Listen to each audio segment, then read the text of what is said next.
आज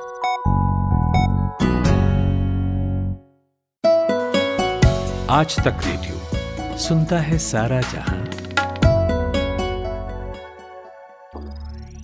ज्ञान ध्यान।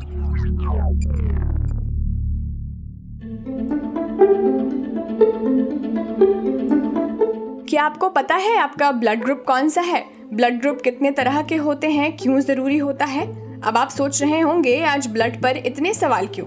वो इसलिए क्योंकि भारत की आबादी का 50% हिस्सा भी अपने ब्लड ग्रुप के बारे में नहीं बता पाता। पता तभी चलता है जब ब्लड डोनेशन के लिए जाना पड़े या फिर ट्रांसफ्यूजन के वक्त। लेकिन आपको जानकर हैरानी होगी कि जापान और साउथ कोरिया में ब्लड टाइप जानना बहुत ज़रूरी होता है।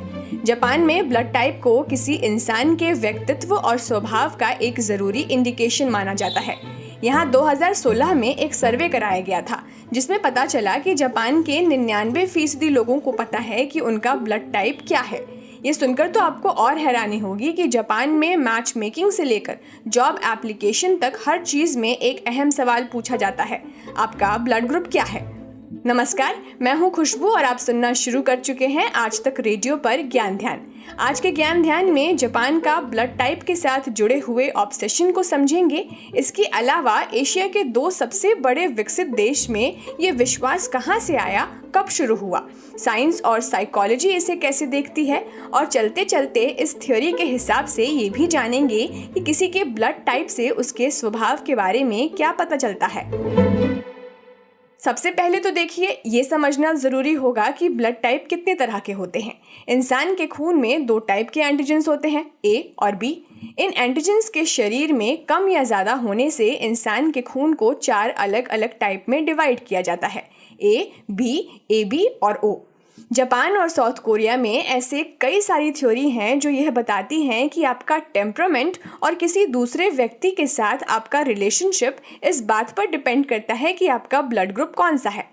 इन दोनों देशों में यह कहा जाता है कि जब ये खून हमारी रगों में दौड़ता है, रग रग से वाकिफ है, तो क्या पता ये हमारी पर्सनालिटी के बारे में भी बता सकता है।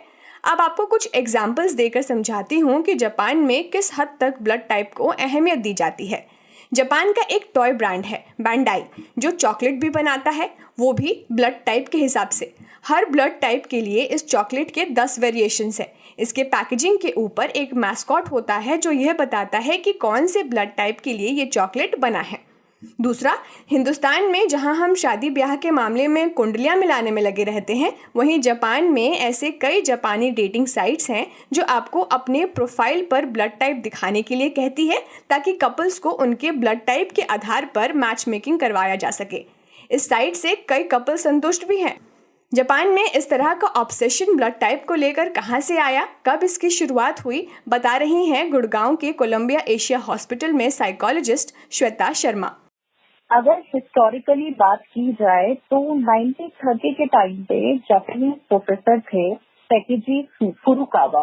उन्होंने इस मैटर को कि ब्लड ग्रुप कितना मैटर करता है, हमारी पर्सनालिटी के बारे में बताता है, तो उन्होंने साइंस से अलग हट के एक आर्टिकल क्लेम किया था जिसमें उनका कहना ये था कि अगर आप ब्लड टाइप के बारे में अच्छे से समझ सकते हैं तो आप किसी की भी पर्सनालिटी को बहुत अच्छे से एक्सप्लेन कर सकते हैं। इस कैरेक्टर एनालिसिस को उन्होंने नाम दिया था जापानीज में किटिसु किगाटा, जिसको अगर हम इन जनरल बोले तो Japanese blood type personality theory, जिसका मानना ये है, और ये बहुत कॉमन है जापान में। अगर आप वहाँ पे वो मैच मैचिंग करेंगे या जैसे हम रेगुलर जॉडियक साइन चेक करते हैं या हमारे यहाँ एस्ट्रोलॉजी इतनी इम्पोर्टेंट है, उसी सेम वे में ये थ्योरी वहाँ पे बहुत इम्पोर्टेंट है। कोई भी काम करने से पहले कि हम किसी के साथ बिजनेस डील कर रहे हैं, हम किसके साथ रोमांटिक रिलेशनशिप में जा रहे हैं, या शादी के लिए हम आगे को एक कंसिडर कर रहे हैं या एक पोटेंशियल मैच हो सकता है, उन सब में वो ब्लड ग्रुप, वो उनका पहला क्वेश्चन होता है यूजुअली कि आपका ब्लड ग्रुप क्या है, जस्ट टू अंडरस्टैंड कि एज अ पर्सन आप कैसे होंगे। तो ये थ्योरी की शुरुआत हुई थी 1930 में और तब से लेके अभी तक ये बहुत कॉमन है। तो कई सर्वे भी हुए जिसमें ये मतलब क्लियरली दिखाई देता है कि फीमेल्स में ऑब्वियसली थोड़ा सा बिलीव ज्यादा है, 45% तक फीमेल्स इस थ्योरी में बिलीव करती हैं और 29-30% तक मेल्स भी हैं जो इस थ्योरी में बिलीव करते हैं।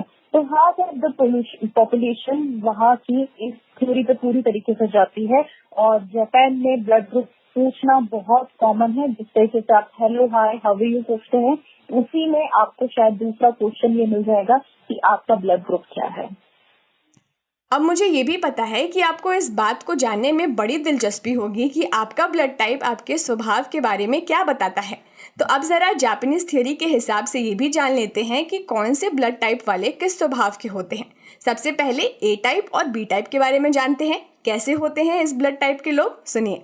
जिन लोगों का टाइप ए ब्लड ग्रुप होता है या उनके accordingly blood type A theory अगर फॉलो की जाए तो उनका मानना ये होता है कि उन लोगों में कॉपरेशन बहुत पाया जाता है, वो दूसरों की मदद करना पसंद करते हैं, सेंसिटिव होते हैं, इंटेलिजेंट भी होते हैं और वो परफेक्शन में बिलीव करते हैं कि जो भी वो काम करेंगे वो हमेशा परफेक्शनिस्ट वे में करेंगे। कम ज्यादा कभी नहीं होगा या 19-20 का फर्क कभी भी नहीं होगा, बिल्कुल परफेक्ट होना चाहिए, ये उनके लिए बहुत इंपॉर्टेंट है। और इसीलिए वो हमेशा दूसरों के साथ में अच्छा रिलेशनशिप बनाते हैं और रिलेशनशिप उनकी लाइफ में होना बहुत इंपॉर्टेंट है क्योंकि वो सेंसिटिव बहुत होते हैं। तो कई बार ऐसा भी होता है कि इसे मेंटेन करने के लिए वो अपने जो रियल इमोशंस हैं या जो वो एक्सप्रेस करना चाहते हैं उसको भी दबा जाते हैं, जिससे कि उनका वो रिलेशनशिप कभी भी खराब ना। अब अगर टाइप बी की बात की जाए तो टाइप बी जो थ्योरी बोलती है उसके अकॉर्डिंगली ये है कि मतलब ये भी कॉमन ही है एक तरीके से देखा जाए ये ब्लड ग्रुप, बट इनको माना जाता है कि सबसे वेल बैलेंस्ड होते हैं, कि मतलब बिल्कुल सुलझे हुए लोग माने जाते हैं जिनमें किसी भी तरह की कमी नहीं होगी। वो सोशल ग्रुप के साथ भी बहुत अच्छे से मैनेज कर पाएंगे, अकेले हैं तो भी बहुत अच्छे से मैनेज कर पाएंगे। उनकी जो डे टू डे की एक्टिविटीज हैं उनके वो बहुत प्रॉपरली मैनेज करते हुए बिना किसी स्ट्रेस के आराम से हैंडल कर लेते हैं। ये भी थॉटफुल होते हैं, सेंसिटिव भी होते हैं और इसके साथ ही ये गुड लीडर्स होते हैं कि फॉलोअर्स नहीं होंगे, अपनी सोच रखते हैं, उसको एक्सप्रेस करते हैं, हाईली एम्बिशियस होते हैं और उसके साथ में ही ये जो भी प्लान अगर बनाते हैं वो लॉजिकल होता है और उसकी प्रॉपर डिटेलिंग में ये जाना पसंद करते हैं। इनके साथ में एक और चीज है, ये इनका कंसंट्रेशन लेवल, क्योंकि ऑब्वियसली मतलब लॉजिकल है तो कंसंट्रेशन लेवल काफी हाई रहेगा और गोल ओरिएंटेड एक्टिविटीज रहेंगी। कभी भी जो उन्होंने एक बार ठान लिया वो उसको पूरी तरीके से उसी की तरफ काम करेंगे अपना। ये तो ए और बी की हो गई बात। अब ओ और ए बी ब्लड टाइप के बारे में जानते हैं। बिल्कुल, अगर साइंटिफिकली बात की जाए तो एबी ब्लड ग्रुप जो है आपने देखा होगा, क्योंकि एबी ब्लड ग्रुप एक तरीके से कॉम्प्लेक्स हो जाता है, दो डिफरेंट ब्लड ग्रुप मिलके एबी ब्लड ग्रुप आ रहा है और ये एक ऐसा ब्लड ग्रुप है जिसमें हार्ट डिजीज बाकी सारे ब्लड ग्रुप से ज्यादा पाई जाती है, स्पेशली टाइप ओ से तो ज्यादा ही पाई जाती है। आपने कई बार सुना होगा अगर साइंटिफिकली बात की जाए कि जो प्रेग्नेंट वुमेन होती हैं जिनके टाइप एबी ब्लड एक्सपीरियंस होता है उनको हमेशा हाई रिस्क केसेस में रखा जाता है क्योंकि उनके ब्लड प्रेशर इश्यूज बहुत कॉमन रहते हैं प्रेगनेंसी के टाइम पे और उनके लिए बैकअप हमेशा रेडी किया जाता है। तो अगर आप साइंटिफिकली भी देखें तो टाइप ए बी एक थोड़ा सा कॉम्प्लेक्स और उसी तरीके की इनकी पर्सनालिटी उनकी थ्योरी में भी मानी जाती है, कॉम्प्लेक्स माने जाते हैं ये लोग लैंग्वेज के साथ में उनको थोड़ा सा प्रॉब्लम ज्यादा फील होती है या हर चीज में थोड़ा सा माइन्यूटली डिटेल में जाना और ये चीज कॉम्प्लेक्सिटी उनकी पर्सनालिटी में बढ़ती चली जाती है। अब अगर टाइप ओ की बात की जाए तो टाइप ओ वाले जो लोग हैं साइंटिफिकली अगर मैं बात करूं तो टाइप ओ हम सभी को पता है कि एक तो यूनिवर्सल डोनर है, उसके अलावा एक चीज है कि उनमें ज्यादा चांसेस होते हैं अल्सर या मसल डिजीज से सफर होने की। ये कॉमन चीजें आपको हर जगह पे मिलेगी, सिर्फ जापानीज थ्योरी की बात नहीं है। और इसके अलावा अगर मैं इनके कैरेक्टर की बात करूं टाइप ओ की, तो ये वो लोग हैं जिनको अपनी फ्रीडम बहुत है, ये लीडर्स भी बहुत अच्छे होते हैं और उसी के साथ में अगर एज अ लवर देखा जाए, लव सॉलिट्यूड देखा जाए, वो भी इनका बहुत हाई होता है। ये रिस्क लेना बहुत पसंद करते हैं, इनकी सेल्फ एस्टीम बहुत हाई होती है। तो हाँ, और उसके साथ में ये चीज है जैसे हमने बाकी उसमें बात की कि वो दूसरों की राय पे ध्यान दे रहे हैं या नहीं दे रहे हैं, जो कि एबी में बहुत कॉमन है। इनकी सेल्फ एस्टीम हाई होती है लेकिन उसके साथ में इनके लिए ये भी मैटर करता है कि लोग उनके बारे में क्या सोचते हैं। क्योंकि मैंने ये भी कहा था कि यहाँ मैच मेकिंग भी ब्लड टाइपिंग को देखकर किया जाता है, तो जापानीज थ्योरी के हिसाब से मैच मेकिंग के वक्त कौन से ब्लड टाइप एक दूसरे के साथ अच्छे से रहते हैं, मिलजुल कर रहते हैं, सुनिए क्या कहना है हमारी एक्सपर्ट का। हाँ, तो अगर जैसे अभी हमने कैरेक्टर की बात की कि किस का क्या कैरेक्टर है, तो आपको ये चीज रिलेट तो ऑब्वियसली हुई होगी कि एबी का एक अलग ही वो कॉम्प्लेक्सिटी आ रही है उस कैरेक्टर में। ओ इज समथिंग जो सोशल कंफर्मिटी में बिलीव करता है, स्ट्रेस कम ले रहा है। ए वाले जो लोग हैं वो स्ट्रेस ज्यादा ले रहे हैं। बी वाले जो लोग हैं वो परफेक्शनिस्ट है, उनमें स्ट्रेस इतना ज्यादा नहीं है। तो इन सबको अगर हम कंपैटिबिलिटी देखी जाए तो वहाँ बहुत फॉलो की जाती है जिस थ्योरी पे हम स्पेसिफिकली बात कर रहे हैं। तो उनकी जो कंपैटिबिलिटी कैरेक्टर के अकॉर्डिंग देखा जाए तो टाइप ए को अगर टाइप ए ही मिले या टाइप ए भी मिले, क्योंकि ए बी और ए के कैरेक्टर बहुत सिमिलर है, स्पेशली चाहे वो स्ट्रेस टॉलरेंस वाली बात हो या फिर कॉम्प्लेक्सिटी वाली बात हो, जिस तरीके से वो दोनों बिहेव करते हैं, कमिटी की बात हो, इन सबको लेते हुए तो टाइप ए को टाइप ए और टाइप ए बी के साथ में ज्यादा अच्छे से मैच किया जा सकता है। टाइप बी की अगर बात की जाएगी सेम चीज में, उनका भी बेस्ट रिलेशनशिप टाइप बी के साथ होगा या टाइप ए बी के साथ होगा, क्योंकि ए बी एक ऐसा ग्रुप है जो दोनों ग्रुप की कॉम्प्लेक्सिटी को लेके आ रहा है।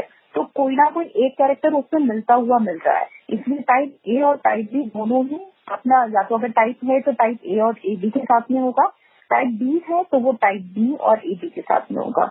ए बी का जो एक अच्छा रिलेशनशिप या कंपैटिबिलिटी देखा जाए तो उनका सभी के साथ में, चाहे वो किसी भी के साथ हो, ए हो, बी हो, ए बी हो या ओ हो, वो सभी के साथ कंपैटिबल रहेंगे, क्योंकि उनका वो बैलेंसिंग वाला मैटर वहाँ पे आ रहा है। दे आर, जैसे हमने कहा था कि वेल बैलेंस, तो वो किसी भी सिचुएशन में बैलेंसिंग बहुत अच्छे से कर लेते हैं। इसलिए ए बी एक ऐसा ग्रुप है जो किसी भी ब्लड ग्रुप के साथ में बहुत अच्छे से मैच कर सकता है। जब मैं इस पर रिसर्च कर रही थी तो मैं एक तोफुगु नाम के वेबसाइट पर पहुंची, जहां एक सर्वे के बारे में जिक्र किया गया था कि 29% पुरुष और 45% महिलाएं इस थ्योरी में बिलीव करती हैं।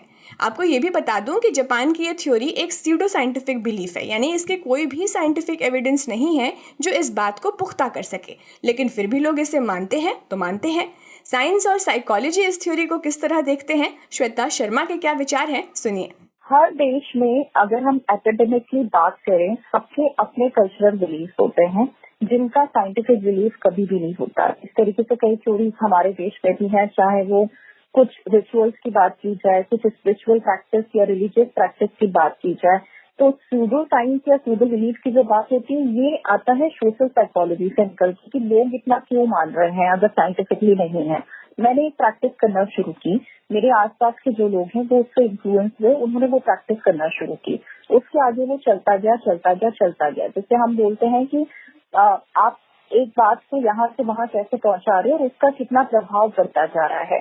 तो ये सोशल साइंस में या सोशल साइकोलॉजी में इसी फैक्टर पे ये चीज काम कर रही है कि ये बिलीव उस समय से बनता आया, उन्होंने रिसर्च की, उनको वो चीजें कई बार कोइंसिडेंटली चीजें मैच कर जाती हैं। जैसे कि अगर रिसर्च में भी आप देखेंगे तो ऐसा नहीं है कि 100% वो इसी बात पे बिलीव कर रहे हैं, लेकिन हाँ, क्योंकि मैक्सिमम लोग बिलीव कर रहे हैं, 40-45% तक वो क्राइटेरिया जा रहा है, तो वो उसके बारे में बात ज्यादा की जा रही है। तो सोशल साइंस में या सोशल साइकोलॉजी में हमेशा उन चीजों पर इम्पोर्टेंस दी जाती है कि सोसाइटी में क्या कॉमन है, जो कॉमन हो गया उसके पीछे कभी भी कोई साइंटिफिक फैक्ट या कोई भी थ्योरी देखने के लिए नहीं जाएगा, बस हम उसे फॉलो करना शुरू कर देते हैं, बिकॉज एज ए ह्यूमन हम सब सोशल एनिमल हैं। और वो सोशल कंफर्मिटी अगर आपको मिल रही है कि सामने वाला ये कर रहा है उसके लिए वो सही है, तो आप बिना कुछ सोचे हुए उसको फॉलो करना शुरू कर देते हैं। अगर आप सेम कल्चर से बिलोंग करते हैं, सेम सोशल कल्चर आपकी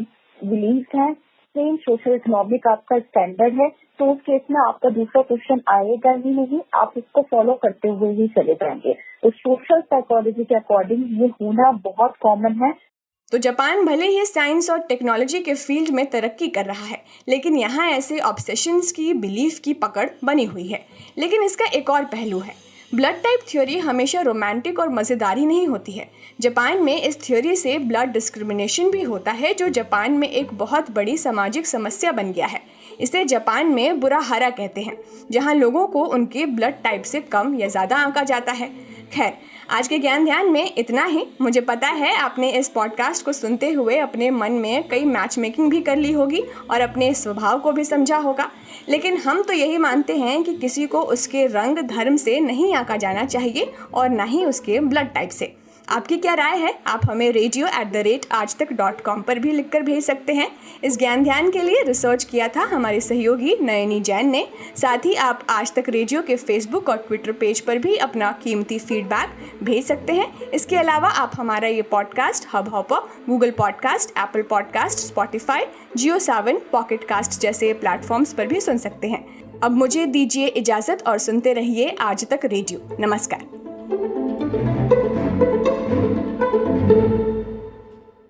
मेरे पास ना काम बहुत है और आंखें मेरी हमेशा ऑक्यूपाइड रहती हैं।